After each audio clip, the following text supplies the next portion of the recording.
Hello my friends, and welcome back to my channel. If you are new here, hi, welcome. My name is Dee, aka the Messy Perfectionist, and here on my channel we do all things real talk, inspirational. I share personal growth tips, some learning, DIYs, and more. Today I am going to be talking about my first 7 days post-op after having my vertical sleeve gastrectomy. I am currently about 12 days in post-op. I had my surgery on October 29th and I'm doing really well. Had my follow-up yesterday. I will be beginning this talk on day 1, which is going into the hospital right after surgery, my hospital stay, and then coming home. I wanted to share this because it's not something that I have seen a lot of on those first couple days and first week, and I'm gonna be honest, they're rough. So if you are interested in this and you do find benefit in the information that I provide, please consider hitting that little like button, subscribe, and the little notification bell, and you will be alerted anytime I upload new content. So if all that sounds good to you and you want to learn a little bit more about my personal journey, stay tuned.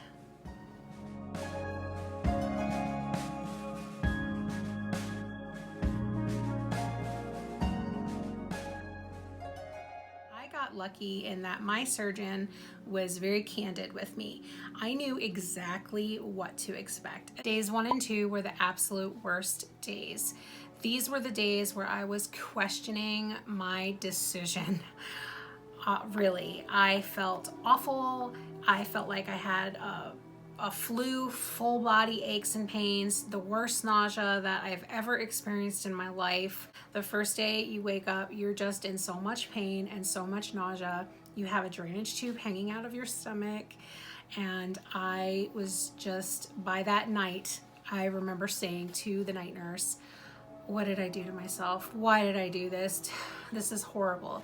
You're supposed to be focusing on drinking your liquids, and it's really hard because every little sip is difficult, and then every little sip makes you nauseous too. So you're trying to drink, and then you're also feeling nauseous the entire time. The second day was when the vomiting started, and this was really terrifying to me because you have all these incisions, you have like half of your, well, more than half of your stomach was taken out, right? 85% of your stomach has been taken out, and you have a staple line there, and then you start vomiting, and it was just horrible. Basically, every time I moved, I vomited. Every time I felt like I needed to go to the bathroom or get up and walk around, which I was trying to do often, I would have extreme pain and then extreme nausea. So I would get that mouth pooling with saliva thing that happens, which is just gross in itself. And at the same time, you have intense dry mouth. So it's really kind of crazy. And then I would throw up, and whether there was something in me or not, I was dry heaving. My drainage tube was looking really good in the sense that they only had to drain it like twice, I believe. You are a little loopy because you're on pain medication and stuff, and I don't have much of a tolerance for pain anymore. I think just because I have lived in chronic pain for so long, and I was just like, keep it coming. Keep it coming. And that's a whole other thing that happened. So sadly, there was lapse in my medication at times. So if when you have surgery or any kind of major injury, if you have a lapse in your pain medication, it takes forever to get caught up then. Like, it's best just to keep it going around the clock than to skip a dose. And what was happening was my main nurse was like losing track of time. Now I'm loopy and stuff, but they come in and they check on you and they're like, how are you doing? And I'm like, oh my God, I'm so nauseous, I'm in so much pain. And she would just be like, well, I just gave you something. And I'd be like, when? Can you check the time again? And then she'd check and it'd be like 3 hours ago. So it would be actually near my time to have something. And I didn't want to suffer. I was really miserable as it was, right? I'm not all into that whole suffering through it thing. I mean, if that's your game and you're into that, hey, that you do you, boo. You do you. Me, no. I don't want to be in pain right after surgery. I want to feel like as pain-free as possible so that I can move around, and that's my goal. Since my drainage tube thing on the side of me wasn't filling up ridiculously anymore, I asked on that second day, I was like, can I please have it removed?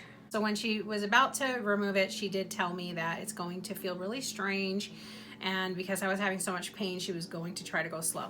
There was another nurse in the room, and this is kind of a funny story because she's going slow and it just feels painful and weird, and you feel like there's an alien weaving around your intestines. It is just like bizarre, right? So she's doing that, and then she kind of gets towards the end and she's stopping, and by that time I'm like having this intense burning sensation down the right side of me, and I'm like, pull it out, just pull the tube out.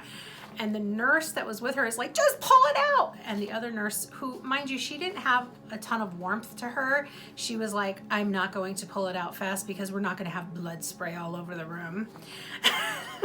And I was like, if you don't pull this out of me, I'm going to yank it out right now.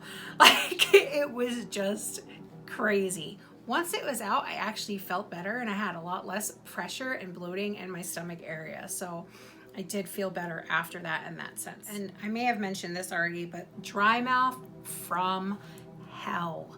It is like the extreme thirst, like your tongue is so dry and it's going down your throat, except, you know, when you have to vomit, then suddenly your salivary glands are able to fill up and make you throw up again, whether you have anything in your stomach to puke or not. I was ready to come home by day 2. I just felt like I could do better if I could come home, sleep in my own bed, because you don't really sleep in the hospital anyway. I mean, like, you do, but you're in and out of consciousness because people are in and out of your room all day and night. So I was able to come home that second day, later that night. The third day was a lot better as far as nausea goes. The only day that I really had vomiting was that second day. I had vomited a couple of times after that when I got home, but nothing real bad. It was like it happened and I dry heaved, and then I recovered from it very quickly. So I've been lucky in that sense. Just remember, those first 2 days, they're gonna be hell, but every day does get easier. At least it should get easier. If it's not, definitely express that it's not to your health team. I would say the weirdest thing I experienced on those first 3 days was the feeling in my stomach where you're in pain, you're not hungry, but you're also having what feels very similar to extreme hunger pangs, like starving. It was really weird. And again, that kind of added to the panic, like, oh my God, is this how it's gonna be? Am I just gonna be in pain, and am I just gonna be like raging hungry and there's nothing I can do about it for weeks at a time? Because, you know, your pre-op diet is one thing. You're then several weeks later having to be on a very strict diet as well, because you need to focus on healing your stomach.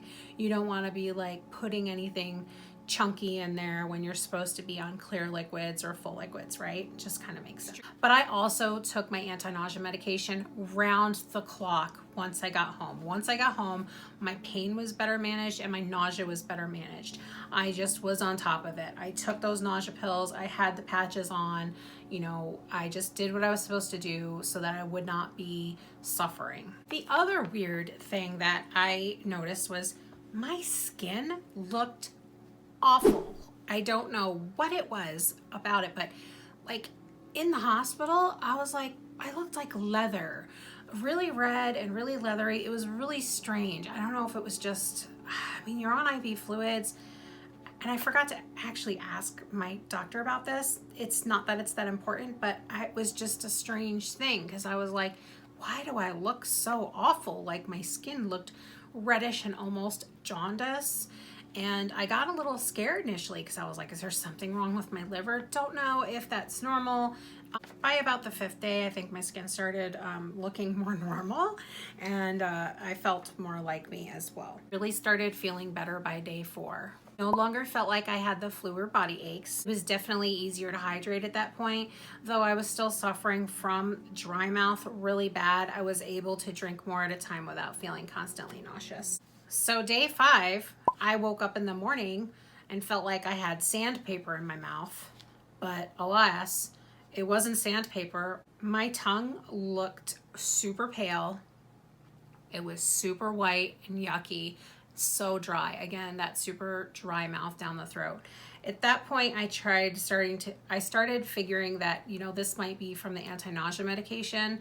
And, you know, on day 5, I think I'm at a place where I can start easing back on the anti-nausea and then seeing if that helps the dry mouth, which, spoiler alert, it really did help once I could once I could slow down on the anti-nausea. So I stopped using the patches that day, the scopolamine patches. And I also eased up on the anti-nausea medication from like whatever it said, I can't remember, every so many hours to just like, you know, once or twice a day. I immediately started back on my probiotics along with reducing the anti-nausea medication. And that night was the first night that I had actually went the whole night without any pain medication. Up until day 5, I had been cycling my pain medication of some shape or form with either the narcotic or Tylenol. However, when I did wake up at 7 a.m. on day 6, I was feeling quite a bit of pain again. My nausea was better and my tongue was looking better. So I definitely think the dry mouth was easing up. I decided to trying to add in my hot beverage, which is my Dandy Blend drink. So adding some Vital Proteins, collagen proteins, which is 15 milligrams to that drink. And I was starting to be able to add my protein water drinks, the Protein 2.0, at least 1 bottle a day. So I was trying to start to strengthen getting that little bit of protein in, or getting the protein back into my diet, which protein is king after VSG, as most of you know. Pretty unbearable to sit up in a chair for more than 15 minutes at a time.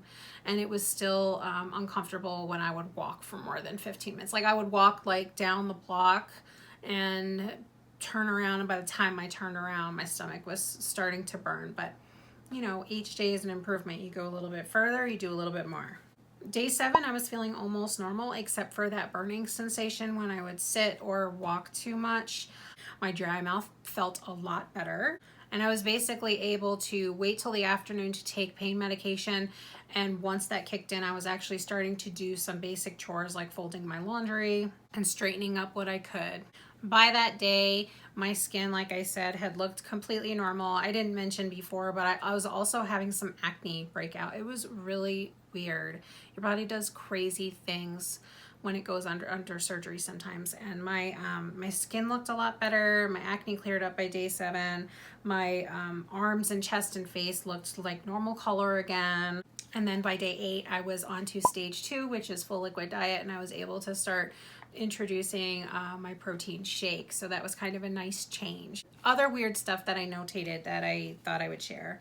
So not eating anything for 12 plus days is just so weird. Like that was something to, you know, I don't think it's just the weird hunger pang thing that you're feeling in the beginning. It's also, you know, mental state. Like we're supposed to eat every day, right? And like I haven't eaten in 12 days. How am I alive right now? Like you're just kind of in this weird space, right? Also, TMI, but not going number 2. Like I usually go regularly, which is healthy. Like you should go regularly, right? Because it's waste. You don't want to keep that in your body. But you're not eating. So I think in like 12 days, I have gone number 2 like twice. So yeah, it was really weird. Things you're supposed to do when you're at home is also take your temperature every day, and then of course call the office if your temperature is raised for over 101, I believe. And I did have a temperature of like 99, 100. When I'm at like 99, 100, I'm feeling pretty yucky because my temperature is typically below that 98.6. It's usually like 97.8 or 9 or something, because and that's typical, I guess, for a lot of people that have thyroid issues. So your thyroid is kind of like your thermostat for your body, and it doesn't run appropriately. I assume that is all just part of the surgery and the healing process, and just, you know, how it goes. So that was kind of my 7 days. Like I said, my first 2 days were really, really awful. And then after that, each day improved. Today, I am feeling really good. I feel pretty normal. My energy has been okay. I have been really good about taking my vitamins every day. And I am, you know, eating. I'm not really eating yet, but I can start purees soon. And actually today I did make some scrambled eggs and ate a little bit of that again.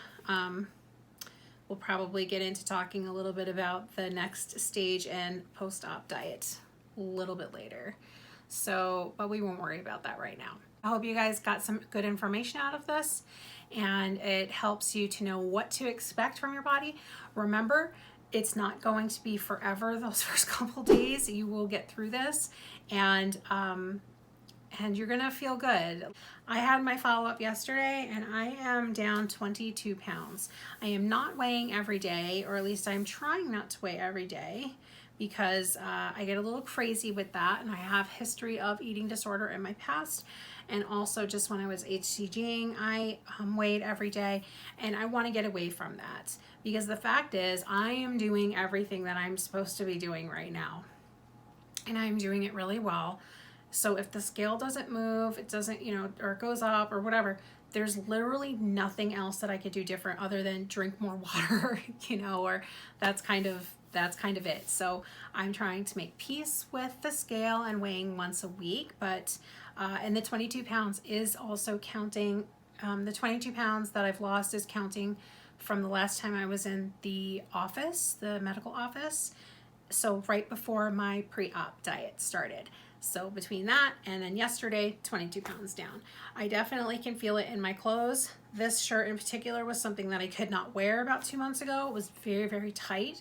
I can see it a little bit in my face and stuff too, but feeling good overall and excited about this journey, and I'm just going to let my body do what it can do and put good things into it and focus on being healthy and happy. And that is really what it's about. I want to be healthy and happy and be able to move better and be here for my daughter as I have expressed in the past. So thank you all. I hope everyone is doing well out there, and I'll talk to you soon. Bye.